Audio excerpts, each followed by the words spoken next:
Recording in progress. Sorry, thank you. All right, so it is 6:30. We're in the Sheridan Council chambers. Angela, can you call roll? Yes. George? Here. Buckles? Present. Allen? Here. Flynn? Hebert? Houston? Present. McElroy? Here. Okay. I believe Tyler has a motion. Yes, a proposed motion.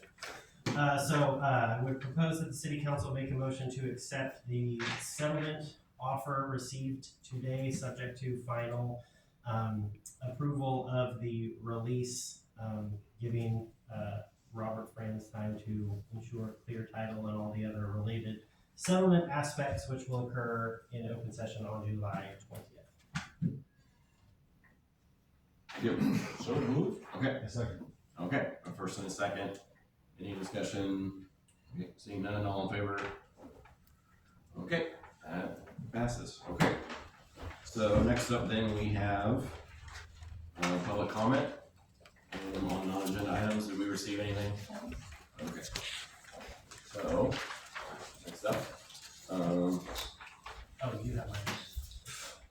yeah, I was looking at okay, so next up, any additions or deletions, any changes? Okay, then next up, then we have an update on the transportation system plan. Yes, we have our consultant here from Kittleson Associates, Matt Bell, who's probably listening to the World Cup right now. Yeah, and I'm doing well, I think. It's not over till it's over, Jim. Yeah, well. Curtain call, come on in. 3-1. Oh, shit. Yeah, thank you. I don't know. Good turn out.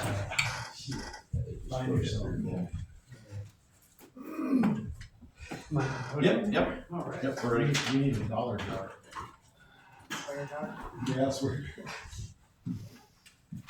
Yeah, I wasn't expecting that. I hadn't seen the score since I was in the car, and I was a little surprised. Yeah. All right. Well, thanks everybody for having me. I'm not sure who's this. Oh yeah, it's on here. Okay. Yep. My name is Matt Bell. I'm a transportation planner with Kittleson Associates. I am the project manager on the project for the transportation system plan update. I'm really here just to kind of provide you guys with a quick introduction to the project. I think the vision is for us to have fairly regular check-ins with y'all throughout the course of the project, with a couple of formal work sessions towards the end, and obviously the continuous process as well. The goal would be to keep you guys apprised throughout the process and hopefully answer as many questions we can along the way. So first, I just wanted to kind of briefly go over what is a transportation system plan, and the presentation I have today is really brief, maybe about 10 to 15 minutes or so. Try to keep my comments brief and just allow some time for some questions. But a TSP is a 20-year plan, so it's a long-range plan. It is intended to help the city guide the development of the transportation system over that time frame. It identifies projects, which is the primary focus of a TSP is to define those projects, as well as programs and policies and then priorities for the transportation system overall. A reoccurring theme you'll see in this presentation is also intended to help the city plan for that growth as well as to pursue transportation funding. Funding across the state and most jurisdictions we work with is very limited for transportation infrastructure. So we talk a lot about funding. We also talk a lot about ways to prioritize projects to get the most out of the funding that is available. So why this all matters? It's a big focus of transportation system plans, particularly for smaller cities like Sheridan, is a focus on safety, focus on connectivity, and really planning for that future growth. So we spend a lot of time looking at safety along the streets, at intersections, and areas where there is a perceived safety issue, and we identify solutions to address those safety concerns. We focus a lot on connectivity, particularly between downtown areas, commercial areas, neighborhood areas, schools, parks, other things that we refer to frequently as key destinations within the community, and we emphasize a lot of connections to those places. Again, we plan for future growth. We transportation system plan process involves a forecast, so we'll look 20 years into the future. We'll try to determine what growth will occur within the city and what transportation facilities, services, needs are to support that.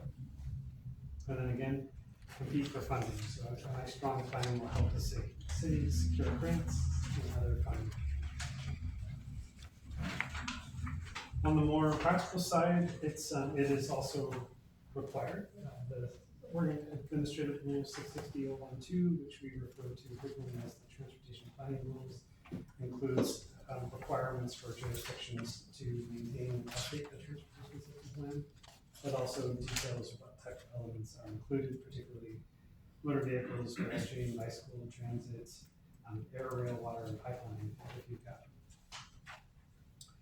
TSP helps guide decision-making, particularly for development review processes. It helps identify capital improvement plans, system development charges, and whenever a private developer comes in with an application, you can refer back to the TSP for what some of those requirements might be.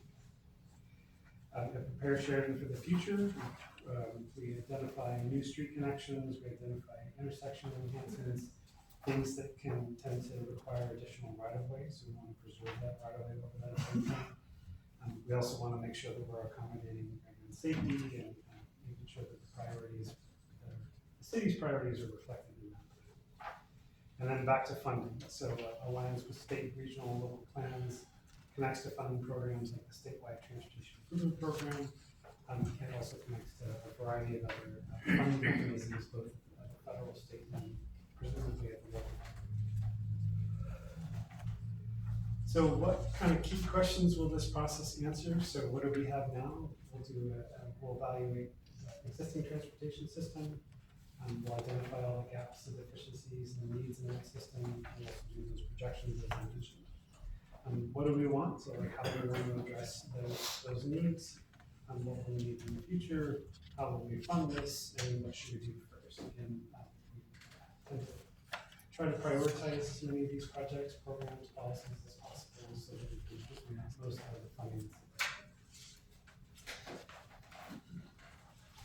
So where are we in the process? Again, we're pretty much at the early stage. You guys are getting an introduction.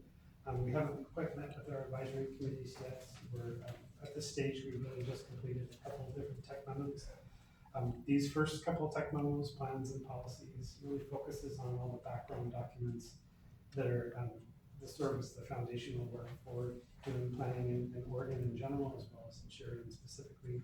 We also look at funding, so what historical funding is available to fund transportation infrastructure in the future. We also develop goals and objectives to both guide the TSP process as well as to serve as a foundation for policies when we come out of the TSP. And then the evaluation criteria, which is what we use to both evaluate trade-offs between different alternatives and score and prioritize projects. So moving forward, we have a number of other tech memos. We'll evaluate the system, the development code. We'll develop some methods. We call our methodology memo. This is largely defining how we go about doing our existing future conditions analyses, get confirmation from the Oregon Department of Transportation and others that we're going about this the right way. And then we go through existing future conditions and so on. So there's really only 5 memos for folks that are going to be following along. Those 5 memos plus a couple others will all pretty much be to the TSP. So in terms of our participants, we have the City of Sheridan, and most folks are probably familiar with Liam Dean. He's the Mid-Atlantic Valley Council of Governments representative that is helping shepherd this process. We have Preston, we have Angela, and a variety of other people that are from the city that are going to be represented on the project. Oregon Department of Transportation, the Transportation Growth Management is a funding program that's funding the TSP with contributions from the city, and there's a number of folks that are involved. Our agency project managers and Michael. He'll be supported by the transportation planning and traffic engineering staff and make sure we're doing our work correctly. Again, we'll have a project advisory committee and some folks from council be on the project advisory committee to help provide that connection to y'all, as well as serve as a voice for the community. In terms of the consultant team, there's Kittleson Associates. There's also Cogito. They are a public involvement firm, and then First 40 Feet. They are more of an urban design type of a firm, but they're going to be helping support what we're referring to as a demonstration project.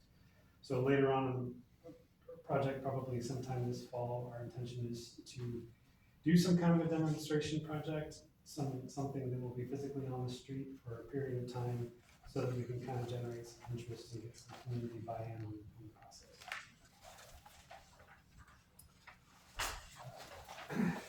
For our tasks and schedules, so it's about a year-long process. We kicked off in April 2026. Over the last few months, we've been kind of getting ourselves ready for engaging with the public, again, reviewing those plans and policies, understanding the framework we're planning here. It's like one of our things is missing here. The project advisory committee meeting number 1 is coming up here pretty quick. As we move forward, May to October timeframe, that'll be a focus on our system inventory, our existing conditions analysis, and our future conditions analysis. On the heels of that, we'll meet with our advisory committee again, and we'll have our first public event. Following that one, September through February, we'll go into developing solutions and evaluating those solutions. We'll have another advisory committee meeting and another public event. So our goal with those 2 public events is really to make sure that we have a comprehensive understanding of all the gaps, deficiencies, and needs in the system, getting buy-in from the community on that, and then moving into that solution development, including some of the prioritization that I mentioned, and then getting community buy-in on that. So it's intentional in the way that they're positioned there with the advisory committees as well as the public events. Then February through May of 2027, we will be drafting the transportation system plan as well as implementing ordinances and findings. We meet with our advisory committee for the last time before we go through May to about a year from today, which is developing the TSP and going through the adoption process. The goal again is to be adopted by summer of 2027. So about a year from now.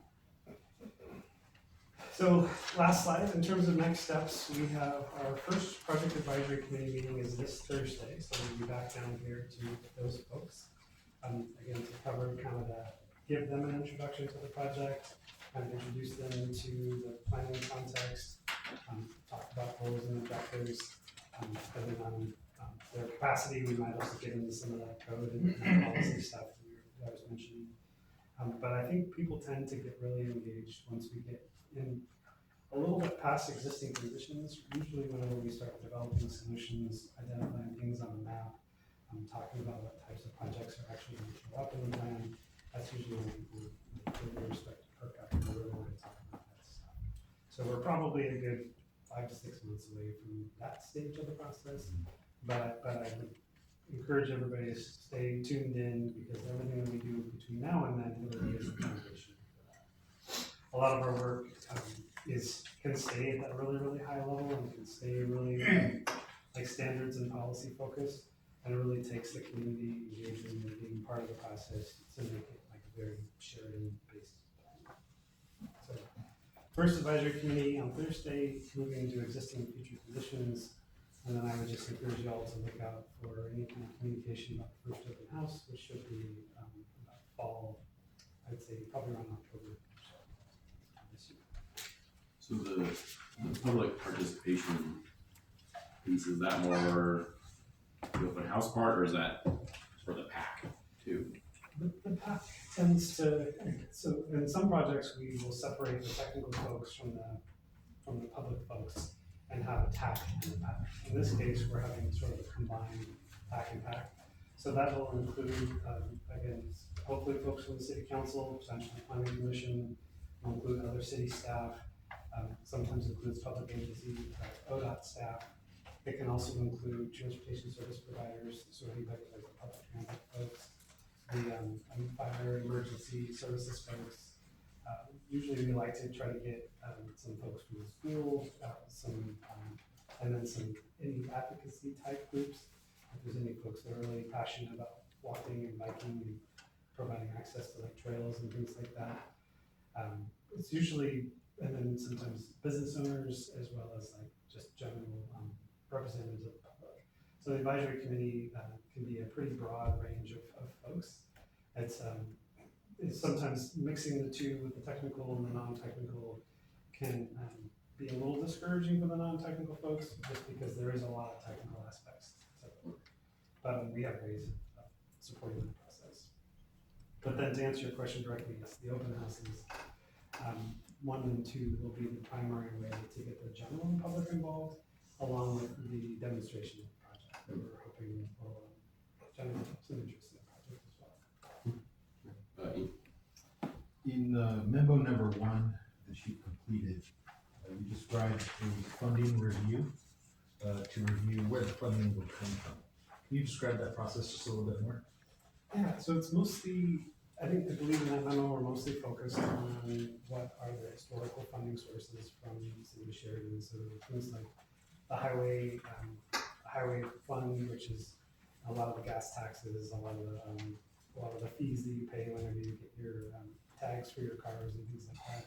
So that is allocated to all the all the cities, counties and cities based on population and a variety of other things.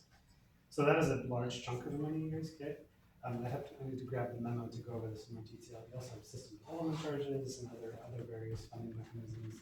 So that kind of helps us understand where you are today. And in some cases, like when we come back and do this as part of existing conditions, we usually look back. We'll look back further in order to project into the future and do our best to understand how some of that funding is increasing, some of it's staying roughly flat. Things like system development charges, we can index that to the anticipated housing and commercial development that you might see in the city, and just again try to get a good picture of what that funding can look like. Mm-hmm. You described finding traditional resources where we've gotten in the past. Does this process also include looking for other resources that may have come up? Yes, most definitely. So a couple examples of that is like Oregon Community Paths is a relatively new program. It's been around for about 2 or 3 years now. It's really focused on off-street trail connections. I know there's a vision to provide a connection down to Willamina and potentially all the way down as far as Grand Ron. So a trail like that would be an ideal candidate for that type of funding. They do both funding for evaluation, implementation, and construction for that type of project. There's another one that's just top of mind here is the Safe Streets and Roads for All program. It's a federal program that's really focused on safety. It can help you both develop a safety plan as well as implement some safety-related projects. There's ODOT's All Roads Transportation Safety.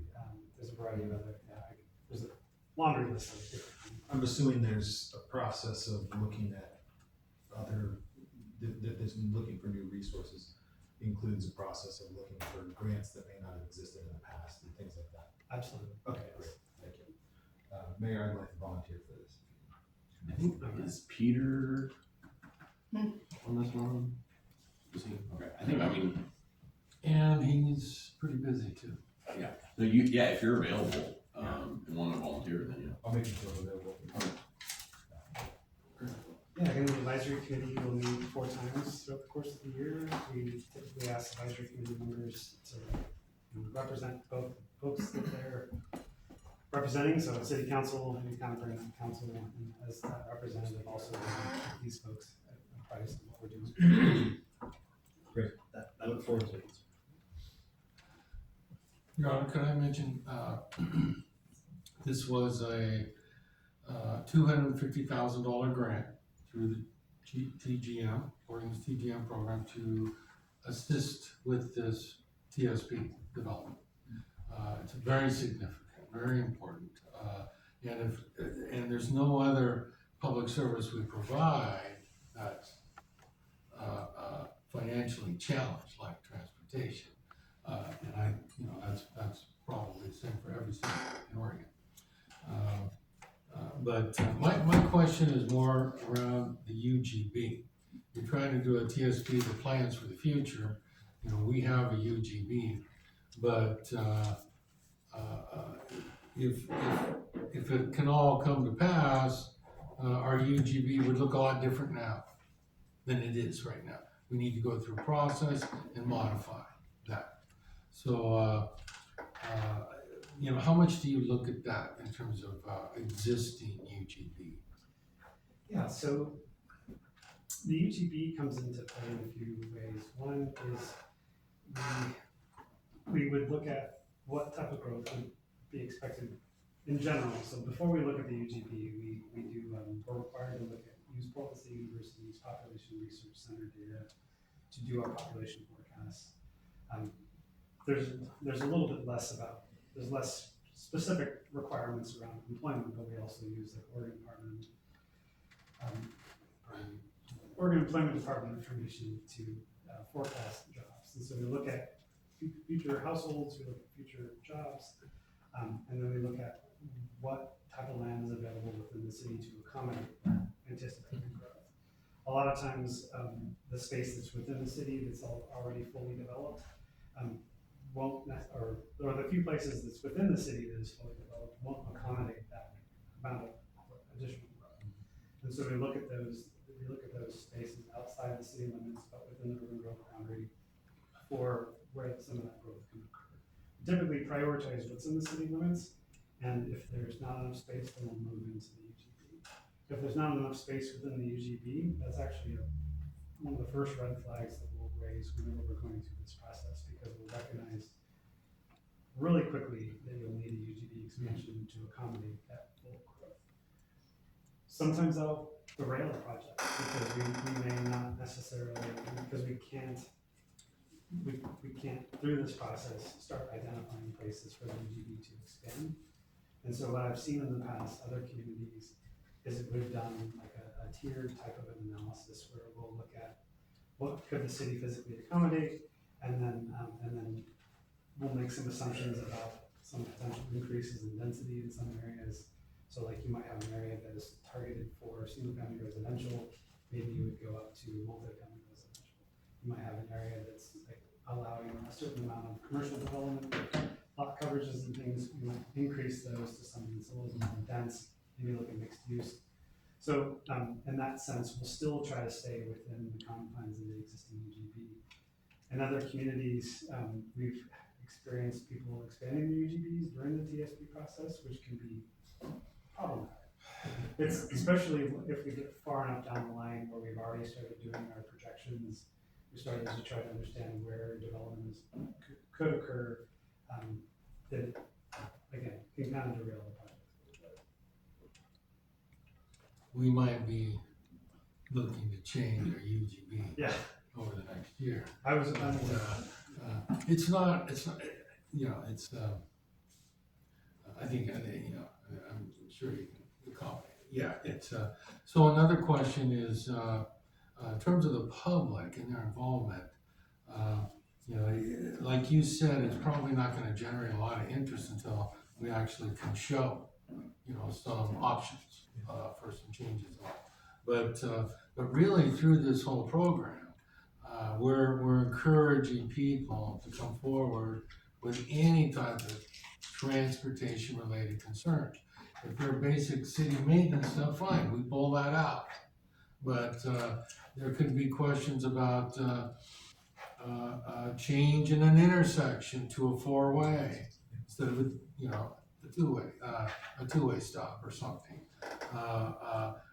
Things like that. The pedestrian, where pedestrians walk, need to walk to get to school, etc. Those are all things you're going to look at. So yeah, school input, students input. I mean, it's very wide breadth of issues that people are encouraged to bring forward. Is it Cogito? Is that Cogito. Cogito. The name of the public involvement firm on this project. They are very good at what they do. And so we'll work with them to try and generate interest and get people to come in. Not just on the workshops, Saturday, after work kind of thing, but other times too. And maybe we can talk to the school district, others to generate some input. Cogito would help, you know, with all that. last little thing I wanted to mention, my prior involvement with the TSP was, critical, like you said, with SDCs. The most important, most impactful SDC we have is gonna be transportation. So that, a good follow-up to this is to have our SDCs updated, no question. But with this kind of a process and the uses and everything, I've been involved in a TSP where we planted a lot of seeds for future downtown, mixed use, potential urban renewal, vertical housing development zone, little incentive things could be created. These are things that are all helpful when TSP plants those seeds. Yeah, I would agree, and we are required to consider what's in the current comprehensive plan as a basis for a lot of that forecasting and developing some of the alternatives can be. We like to refer to it as land use context, so we would consider anything that is in plans as providing the foundation for that context. It's like you're referring to downtown, for example. If downtown has that whether it's commercial, storefront type commercial, mixed use, or regardless of what it is, that type of context will influence the type of recommendations we make for downtown streets. That being said, we also like to make sure that the plan can be implemented. And so we like to consider what the existing environment is and how we can get the most out of that existing environment. So a lot of times, we will identify projects that might move curbs around, but once you start moving curbs around, the costs just go through the roof. So anything we can do within the confines of the existing curbs, and then with consideration to longer term development for moving those curbs around. Right on. Thank you. I just wanted to, just so I know, does your firm or Liam or somebody, did they present the Safe Routes to School study that was done a year or two ago? So I think that was something that was reviewed as part of our initial plans and policies. Things like that, they tend to just get kind of rolled into the GSP. Okay. And whenever we will identify some of our evaluation criteria for the projects that are on the Safe Routes to School plan, might get elevated through the GSP. But again, it comes back to funding, and can we tie? Would we have a better shot of sort of tying like a Safe Routes to School project to a Safe Routes to School fund, which unfortunately has kind of taken a beating in the last year or so, but we'll come back. I mean, it's been around as long as I've been around, and so would we do better to tie any Safe Routes to School projects to Safe Routes to School funds and preserve other funding like SDC for other types of projects? So that's a conversation that I was further down the line. Because usually if it's identified in the Safe Routes to School plan, then it can be grant funded by the Safe Routes to School fund. Whereas if it's outside, identified maybe through the TSP or something, and it's not in the Safe Routes to School, that fund can't fund that type of project. It has to be identified in that first initial Safe Routes to School. Then the other question. So I'm not sure if PSU takes into account building permits or anything like that. If it just looks at the trend of the last 20 years, with some of the permits we have, there might be in the next 5 years there might be kind of a jump in population, and if you look back the last 20 years, it might it's kind of flat or even a little bit down. And then for us in the next 5 years, there's enough development applications out there that there might be a large increase. I was just wondering if that's something that is looked at as well as far as growth. Yeah. So there's we're kind of getting we're a little ways away from that. Okay. The process. Okay. But we are talking about it already because we start pulling that data together, and we've had some recent conversations where exactly like maybe what you're saying is the PSU forecast is looking at more historical trends and things about, and that may not necessarily align with the state's vision for what types of housing is needed within the community. And so there are other forecasts out there. And we're gonna need to take into consideration what those other forecasts are saying and how much housing is needed and the different types of housing that is needed. And so not just single family, multifamily, but other housing types as well. Thank you. Lucy, did you have a question? Yeah, I did. When it says on this page right here, it says it's required, state rules require communities to maintain an up-to-date transportation plan. How often is that required? And when was the last time we had one done, or do you know? I would say your current plan is 1999. Okay. And it's, generally speaking, that's not uncommon for some smaller communities. I think even larger communities that we work in, it's still probably about every 10 years or so. It's pretty rare to see one that happens on like a 5-year cycle, but I've seen them 5, 10, 15, 20 years. People are updating them. I think it also can kind of depend on this, in quotes here, generation of your TSP. So yours is probably one of the first generations of TSPs.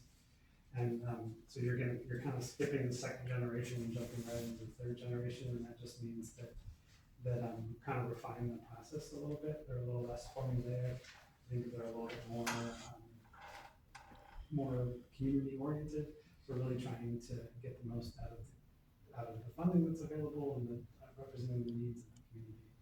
And so it's a little also there's a lot of makeup work in the ped bike transit realm, where a lot of early TSPs are really very vehicular focused. Makes sense to make up 92.5% of population. So, but there's lots of streets and maybe not as many sidewalks and bike lanes. So they do tend to have a bit more multimodal focus. And then did you say that this $250,000 grant would help go to, I mean, my next question was basically, what does it cost total? Yeah. And then did you say there was a $250,000 grant that was available for this? So to fund the project so the TSP update process is, so that 250 goes towards there's a lot of it's consultant fees. There is a city match, which I think is largely in-kind type of contributions for participation.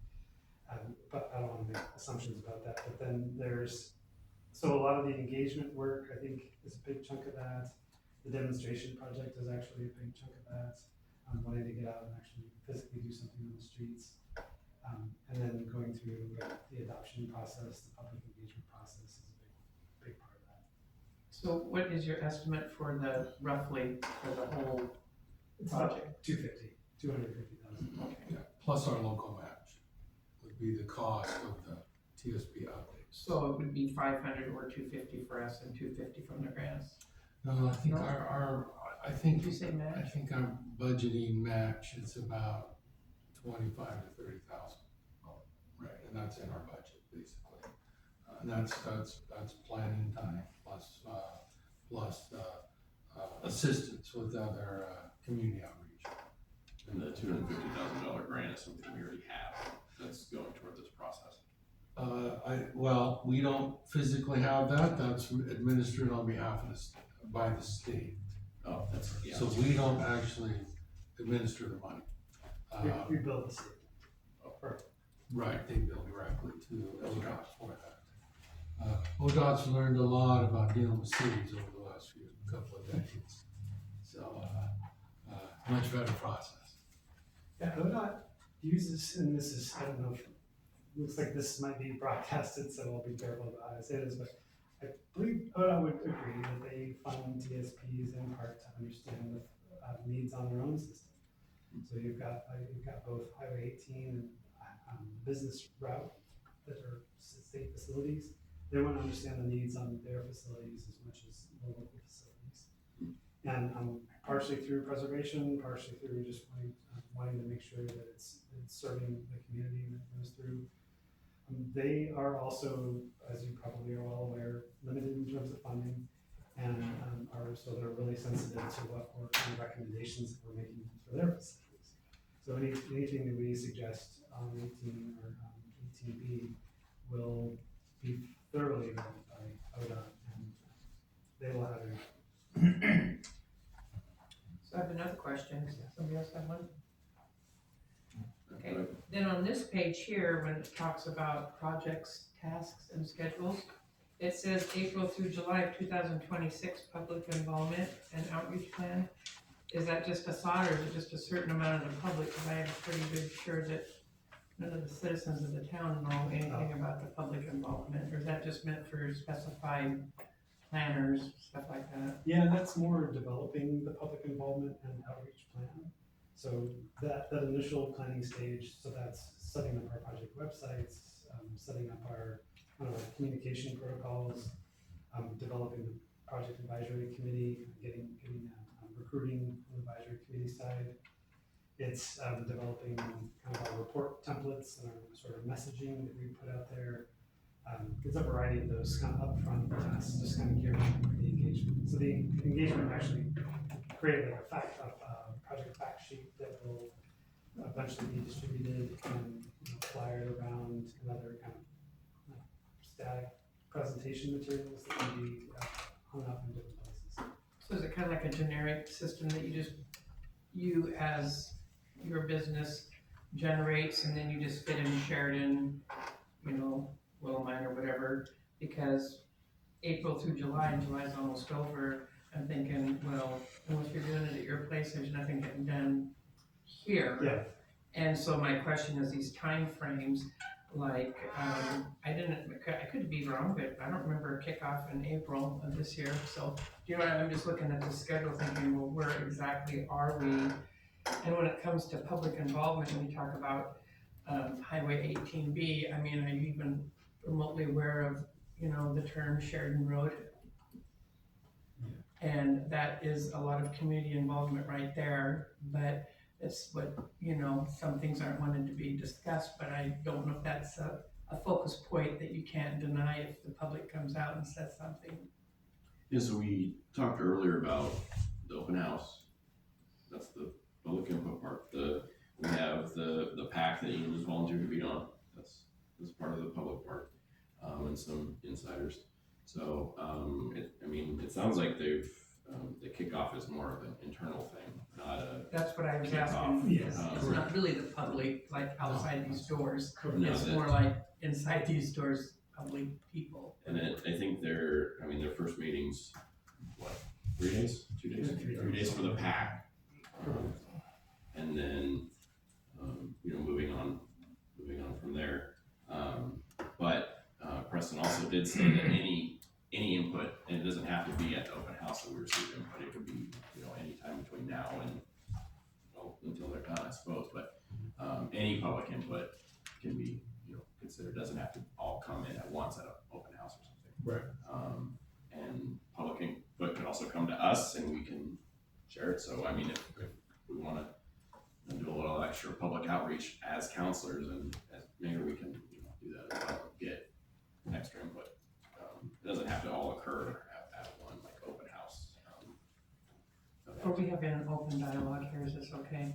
Because what I'm wondering then, the times when the folks on Sheridan would have come in, is that information that's collected and then given for the public involvement, which when it's inside the building parameters versus outside, and them coming to talk at a public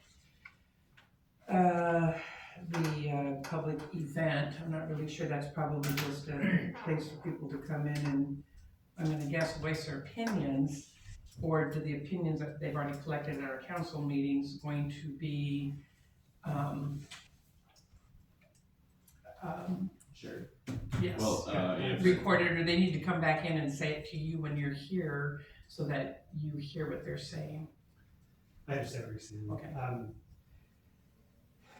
Yeah, there isn't really, we're not city staff, so sometimes we do rely on city staff, we rely on our advisory committee members to inform us about some issues that are occurring.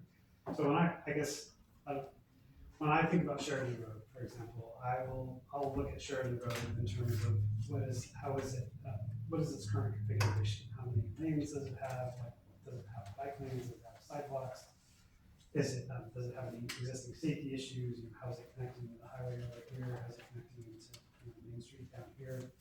And I'll look at it from that very physical type of space and consider what I identify as like, what are the gaps, what are the deficiencies, what are the potential needs? And so that's my 10,000 foot view of things. I would need, again, the advisory committee members, the local community members, councilors to tell us anything more specific, like if there are specific like pedestrian pathways, connections that would need to be made along that corridor. If there are other specific issues that need to be addressed, like closer than that 10,000 foot level, we really rely on the community. And if the community doesn't show up for that, then it sits at that 10,000 foot level, and we're really just trying to end up with a plan that is just comparing existing physical conditions to standards and identifying the discrepancies. So we can, I don't know if all the concerns were reflected in the minutes or not, but we can also, I mean, I can share, I can always share what their concerns were. And then, encourage if they, if they want to, either submit them written or come in or something like that, just to get their, all the feedback we can, I think to you. So are you going to be, is he gonna be provided with the money that, I'm pretty sure the city spent money on the design for Sheridan Road futuristically. Have you seen those pictures where they had the bike path and the walking lane and also, I know that ODOT has also visited that. Danny Spalding with ODOT has also been on Sheridan Road. Are those things all taken into, I'm not saying use them, but you got this plan, might save you some ideas, because I'm pretty sure the city forked out money for those plans to have them drawn up, and it might be a nice time to revisit them, even if you're gonna modify them, because that would probably save a lot of time and money for somebody to not have to start from scratch. Yeah, absolutely. Part of our initial review process is to try to understand what plans have already been done, and while it's not immediately ringing a bell, we have looked at, like I said, the Safe Routes to School plan. There was an industrial plan. There was obviously the previous transportation system plan. There's a laundry list of plans that we reviewed as part of this process. Those all get folded into the transportation system plan, but just like you said, sometimes we will revisit some of those basic assumptions and just confirm. As we get further down and we get into that solutions development process, a lot of those existing plans start showing up as like, this is the preferred solution for this particular corridor. And so we want to see that get carried forward. But I've also experienced many projects where there could be great plans on the books. I think the industrial study is an example of this, but it hasn't necessarily been adopted, hasn't necessarily been implemented. Some of the street connections, some of the zoning recommendations, some of those things haven't gone anywhere. And so they either get folded into this process as sort of an assumption at the ground level, or they get revisited.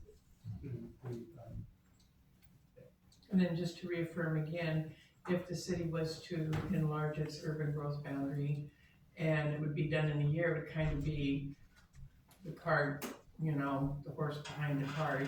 So would you take a proposal of what Preston was talking about earlier with the urban growth and say, well, this is another piece of the puzzle we might want to consider when we're doing this, because otherwise it seems like it'd be wasted money if we're going to enlarge our urban growth, which I know the city would like to do, easier said than done, but you just kind of want to make sure that you're including that in a proposed afterthought, even though it may not happen for, let's just go to the worst side, maybe 5 years, but that plan is kind of in place. Yes, and to the extent that you have some prior knowledge of what that might look like, being able to include that into our considerations for additional street connections, the types of streets, the size of streets, things like that might be needed to support that growth. But beyond that, I would say that a UGB expansion project typically does include a transportation element to it. You still have to meet transportation planning rule requirements for that UGB expansion. Part of my day job is to evaluate the impacts of UGB expansions and identify changes or recommended changes to the transportation system plan as part of that. So we'll do the TSP today. 5 years from now, you'll do your UGB expansion. Somebody will come through and do what we call a TPR analysis. It'll recommend changes to the TSP to bring those things into line. There's a housing needs analysis going on right now as well. That, depending on when that's completed, that might do that too. And the short note, I think they presented us, I think 13 or 14 like designs. There wasn't any like engineering, but there were designs. And I can always go back, and I think it was presented at one of our meetings where they had all 13 laid out. And that's something we can, if you think it's helpful, that's something I can try and find. Yeah, Liam and I have been talking about that pretty regularly. Okay. Any other questions? Okay. All right. Well, thank you. I'm sure we'll be seeing you more. Yeah. Thanks, everybody. Thank you. Mark. Thank you. Okay. So next we have the Westside Water Resource Study. Preston, you want to talk about that? Sure, Your Honor. You have a 1-page write-up at your seat there that talks about the benefits and what this could look like.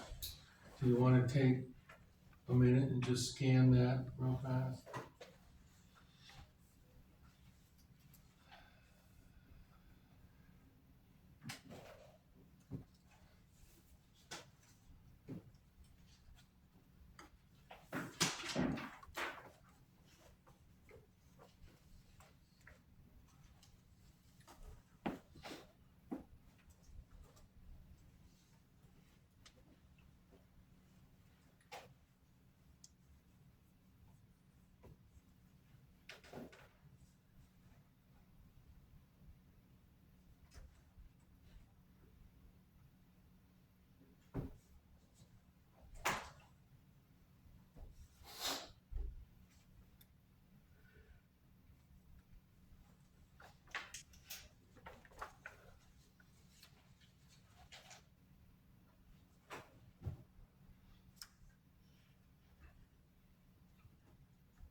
Well, I don't know why we wouldn't want to grant to further research this stuff. Right. But I think if anyone wants to discuss it, but I don't see any negative for that. Mayor, I was discussing this just briefly earlier with Preston, and I was looking at it and thinking this just seems like a no-brainer. The only concern that I had right off the bat was just to make sure that in the process of accepting this and moving forward, that we don't accidentally promise anything to the surrounding areas that we can't then later fund. For instance, maintenance of the facility or the things, the utilities to feed us. You know, if we get stuck with that bill later on and the responsibilities to the community with an unfunded liability there, that's not my concern. So I think that's probably in the process, and we don't really need to worry about it too much, but I just wanted to make sure that was something we considered. Yeah, Your Honor, this subject has come up now and then. You know, when we talked about last fall, bringing in the regional solutions team to talk about projects. The council prioritized studies, prioritized infrastructure. We talked about this a little bit about, you know, when we were putting together our CIP for the budget committee, but we've never really formally talked about it by council. So it's a good subject to know that we're not ahead of anybody on this. Because the last thing we want to do is go out there and get a grant, and then the council's not on board with that. I think Ian's got a real good concern about, you know, you never, you under promise and you over deliver. You don't go the other way. Yeah, in order to commit to, these kind of regional facilities, there would have to be a mechanism in place among, you know, providers or, you know, partners, something like what they did on the east side of the county with, cities of Carlton and Dayton and Lafayette and McMinnville, in developing the Yamhill Regional Water Authority. That's just one way it could work. That's where you, in detail, work out all the commitments and the timing and things like that. We want to collaborate on a regional level. And it's really the only way you can do better together. It makes sense. Water is very critical. We're not gonna do this on our own, you know. That's I guess the main point. But you can agree to this and say, yeah, let's look at that. You're not committing the city to anything really tonight, other than let's explore this and see how it goes. Yeah, this would just be, would it be looking at our entire water system, or are we just kind of more focusing on, you know, the Stony aspect? Water source, and when we talk water source, that's all we got. Okay. So to us, it's very narrow. Okay. Our future, unless other sources come up. I was looking into one that was done in 2006, that was with the Grand Ron tribe, and I think maybe Willamina dropped out, I can't remember, but it was looking at creating another reservoir up by, you know, to the northeast there, kind of where, McMinnville Water and Light has their reservoir. Yeah, it could be something different, but we don't know unless we try. Yeah, I think that's the kind of the important part, that we need to do more work to get it going. But Jim, did you still have a? I think you already said, Okay. This is a no-brainer. We're just pursuing a grant for a study. We're not committing anything after that. What are we waiting for? All right, Danny. Yeah, this has kind of been a thorn in my side for 20 years. You wouldn't believe how many people in this town think we get our water from Stony Mountain Reservoir. There's a lot of people that do. So that, again, that reservoir is getting close to 25 years old. Earthen reservoirs, they have a shelf life. 100 years is pretty good, and then you've got to do some work on it. You know. So anyway, we're sitting here 25 years into this thing, and we really haven't done anything. So I think the study is, like Jim said, yeah, this is a no-brainer. It's another step forward. It's taken way long. All right, Lucy.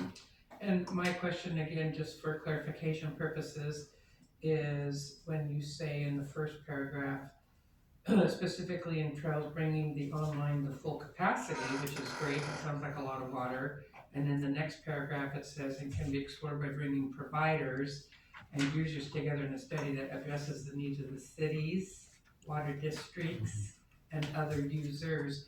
And all of a sudden I see a big crowd without even knowing what's going on. So I'm pretty sure if it's a big giant project, I can see how you would want to include others to help get it paid for, because it's going to be extremely expensive.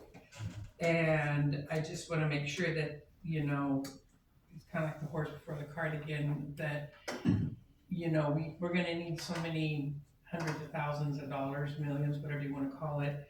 And I mean, I'm not saying that, but just to throw out, you know, I can understand Willamina, they're our neighbors, but, you know, in regards to, and then when it says to pursue state funding grant, well, that's great, that's not a commitment to us as a city yet. It's something that you would apply for, correct? And then see if we could get it, and if that happened, then you go to the next phase, and then to the next phase. because it says here also, the reservoir for a regional water supply, that sounds like it's bigger than just Sheridan and maybe an outlying town. I wanted to make sure that, cut your legs off before you figure out you can't stand up. Well, the only thing we have to bring to the table is Stony Mountain. That's right. That's it. There are other things out there we don't know about. That's the part of the regional collaboration.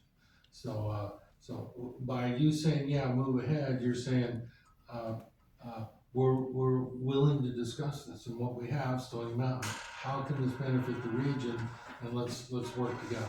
Yeah, I just wasn't sure if you'd already had in your mind, blah, blah, blah, blah, blah, blah, or if it's just in writing like this, which just says it's a proposed thought. Or in the back of your mind, because I don't come over here and bother you, you have little tuckaways like, it could be this and that, and this and that. So I just And there's asking. always that. Well, I'm asking out front because I'm here for the people in town who don't get to come over and visit with you. So that way, when they're researching this, they'll know too, because it also says funding partners. That's just kind of a make-believe term at this time because Correct. you don't really know what that means either. Correct. Okay. Thank you. What document are you looking at, Lucy? I don't have that document. It's this piece of paper right here. Where did it come from? I don't have that. Oh, Yeah, it's right there. This one, it was on the table when I got here. I didn't get it either, Jim, until tonight. That's why I'm asking questions. Maybe I read that, but I did not. I passed that out, so I might have miscounted that. Here, let him take a look, because I certainly have it. No, I What got does it now. I okay. read through it when Preston said, take a look, but I didn't, go into great detail because all we're asking, all he's asking right now is, should we pursue a grant for a water study? Yes or no? Right, and Laura Conway with, the Mid-Willamette Valley Council of Governments, bless her heart, she's looking out after things. This was kind of on our radar months ago when we were putting together the budget. I think we narrowly missed actually getting the grant for this. It also prompted me and says, well, I gotta go to my council, make sure we're all on the same page. But she's actively looking for that. And these are the kinds of things the state likes to fund, regional collaborations. So I think we're spot on with this. Do you need any action from us? No, unless there's no objections. I mean, everybody's kind of on board, go for it. Is that what I'm hearing? Go for it. Okay, great. Ian's got a question. Oh, yeah, go ahead. As Preston's biggest critic on this council, I would say, this is, great, because he specifically said that he wouldn't have time to work on this, and here it is working on it, so that's great, thank you. Okay, next we've got the city manager report. Look at that,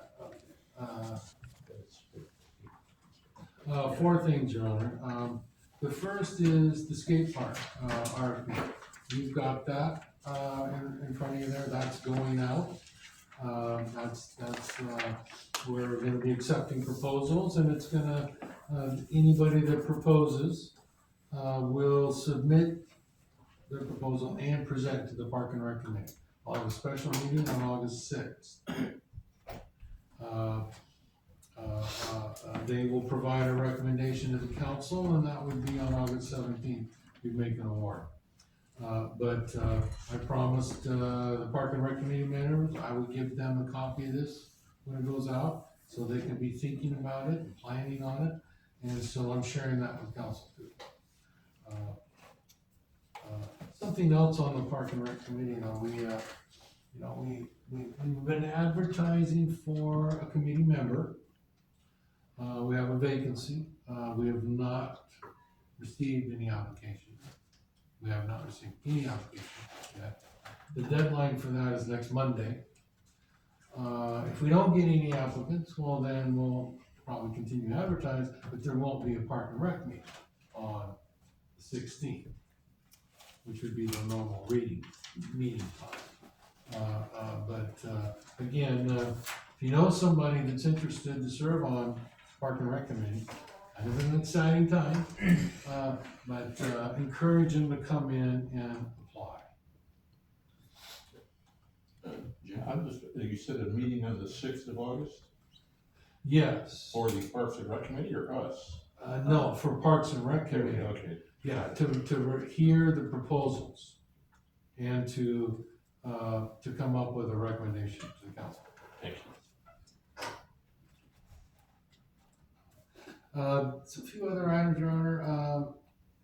Danny West, you might remember, he came with some folks from the Sheridan Senior Estates, mobile manufactured home park, came in, last meeting. I met with Danny, he's, was entirely on the right track. And we talked a little bit, but I'm happy to report that they feel they have their funding complete. And they're getting support from CASA, which is a nonprofit organization, which buys these on behalf of the folks that live there. It's a collective, and very good news. It was nice meeting with Danny and his folks, and we're as a city, we're here to assist and answer questions. But it sounds like they are getting what they need. It's very good news. I want to mention that Joe Lazelle, former Public Works employee that passed away, Public Works Department here, last winter. His brick has been placed in the Veterans Memorial. It's wonderful. If you haven't been by to see the Veterans Memorial, you should look at it. It's a wonderful display. It's kept up really great, and Joe's there. It's really nice. Last thing I want to mention is I authorized some work done up at the treatment plant. It's just over 19,000, and it entails removing that debris from the slide area, getting in there and cameraing our damaged main line as far into town as we need to go in OPM. It's work that's important. If we're expecting FEMA funding to repair that line, I gotta have that done. So it needed to get done, and Kai looked over well, our engineer, and so I approved that work last week. So that's gonna be done. That's all in anticipation of getting funding to get it repaired or shoring it up for this winter. So it had to get done. And so that was approved last week. And that's all I have, Your Honor. Okay. Any questions for Preston? Okay. Well, I don't. Good. Next up, then we'll go on then to Councilor comments, Mayor, Councilor comments. So we want to start.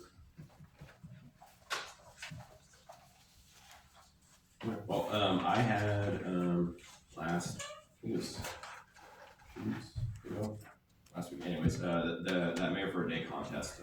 The winner came in and checked out City Hall, and she, I think she liked some of the maps, and Preston showed her where the candy was. She seemed to really like the gavel, which makes sense because you can. Yeah, but I think that was fun. She got to share some of her input. She got to see kind of how some of the local government stuff works.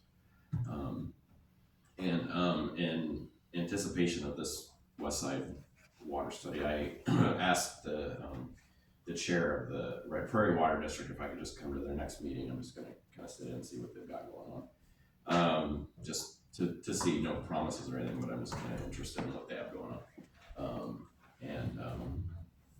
Possibly the Red Prairie, the Perrydale Water District. And I met with somebody from the fire board too. This, I believe it was the same day as I think it was 2 weeks ago. And just kind of what their concerns are about the fire district. And I think we've heard about, kind of the reimbursements are kind of lacking for ambulance services and things like that. And, some other concerns they have. But I thought that was good, because I don't, you know, I don't know a ton about what all, you know, goes on over the fire district. I think that's good to kind of hear what they have going on, because they're a whole different district. So Different everything over there. yeah. So but yeah, that was good. And then I haven't heard for a while, but I've been talking with somebody from the Boys and Girls Club. They're based out of Salem. I'm trying to get them to come over here, or at least start talking with us over here. So, but that's been going on a little bit. I'm gonna see if, you know, maybe they want to come to one of our meetings, one of the school board meetings, you know, a meeting to kind of get them to hear what's going on. And there's, you know, no promises or anything, but they would be interested in maybe starting small, which I think makes sense. They can start small, see what the demand is, and, you know, kind of see what the need is here, which I thought that was good that they were willing to come out, because the Salem YMCA kind of was like, well, you know, it's not a really good time for us. So, which was kind of too bad, but so that was, you know, that's encouraging to keep looking at that. Some other groups. I think that's all I have for. Your Honor, can I jump on something you said there? Yeah. About the county. The thought there was, you mentioned in this water study, I talk about a master plan that kind of ignited and was the baseline for moving forward. That was a master plan the county did about a decade earlier. And that was the basis for the Yamhill Regional Water Authority. It was very well done. And Yamhill County did that because it was the right thing to do.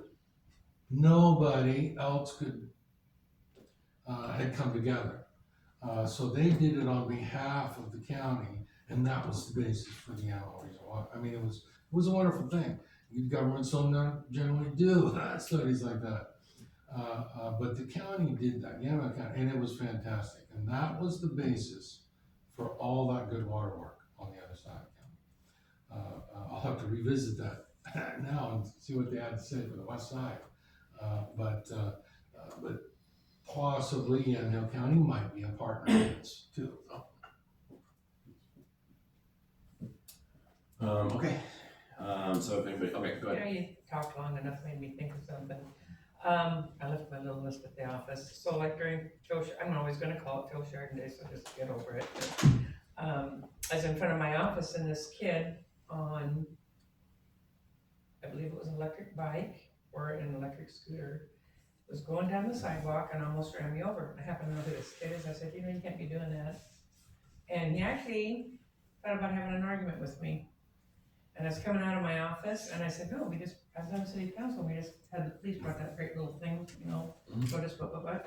And because I'm not real organized, I had mine sitting on a chair. And so I went back inside my office, and I went like this, and I showed it to him, and I said, it says right there, you're not supposed to be on the sidewalk with that bike. And he told me that, and this is just propaganda, but what's new in Sheridan, that the police officer told him that he could ride on the bike if he didn't go over 20 miles an hour. And I said, you know what, do what you want, but you know what, we're turning everybody in for doing that. And that kid took that bike off that sidewalk. But that's pretty stern, and I'm wondering if maybe the school, because you can't really kids don't watch posters. I don't even know if it's Dory, is it she the supervisor at the high school, or whoever the superintendent is. Maybe they should think about when school starts, or maybe put it on their reader board, electric bikes, electric scooters, I mean, you know, off the sidewalks. I mean, because people do look at that little reader board because they scream up and down. I mean, all I have to do is either stand there and get hit, and then I'm gonna sue their parents, or I'm gonna kick them over, and then they can get hurt themselves, and it won't hurt me because I can't afford to get hurt. But they shouldn't be riding on the sidewalks in the downtown area. And it's crazy because between 3 and 5, I mean, nobody else is downtown but me that's here. But those guys just wrecked through South Bridge Are you Street. calling on emergency? Well, by the time I'm sitting at my desk on the telephone. but my client said, well, what's that going on? I said, It's the only way that I you can know. address it. People need to be calling law enforcement for that. And, well, by the time they get there, they say, who was it? I said, I don't know. But the more calls they get, the more they will know where to go, and they will find those people. It's the only way anything will get done about it. Yeah, I wanna make, those are valid concerns, and we don't want anybody getting hurt, and make sure that they're aware of the law. I have seen some, One or two kids not doing I have seen more, I knew that kid's name, I can give you his name. riding with helmets on, which was good. The last couple of days, I haven't noticed any of them with helmets off, which that's, a plus, but, it's too bad. I think the kids are gonna do what they're gonna do, but, yeah, Tyler is right, though. I mean, we're gonna have to report it, however we do, but we can for sure, I'm sure the school knows it's a problem, but we can for sure tell the school about it. And I know you guys don't like speed bumps, but those metal things that are right there in front of the gas station and the fitness center, I love it when I hear them go ga boom, and you'd be surprised how much people slow down when they gotta run over those big metal plates on the street. It's great. Yeah, because I hear it every time they go by, but I've noticed that people are slowing down because they better slow down because that's metal and it's got a rough edge on it. But it says it right there, slow down. But I just kind of thought that stuff does work because they're actually slowing, at least on that side of the street, on the west side of the street. But I thought it was I don't know why the metal things are there. Obviously, you're doing some kind of underground sewer or something. I just almost kind of don't mind if they leave them there. Slows traffic down in downtown area. Any other? Yeah. You might, let's see, Obi and I, we vote to not be the fun police in the city. So we should just probably leave them kids alone. That's all. Okay, all right, Jim, do you wanna make a? I make a motion, we adjourn. Okay, Second. okay, any other discussion on that? Okay, all in favor? Okay, we're adjourned, it's, what time is it? 7:42, all right, thank you.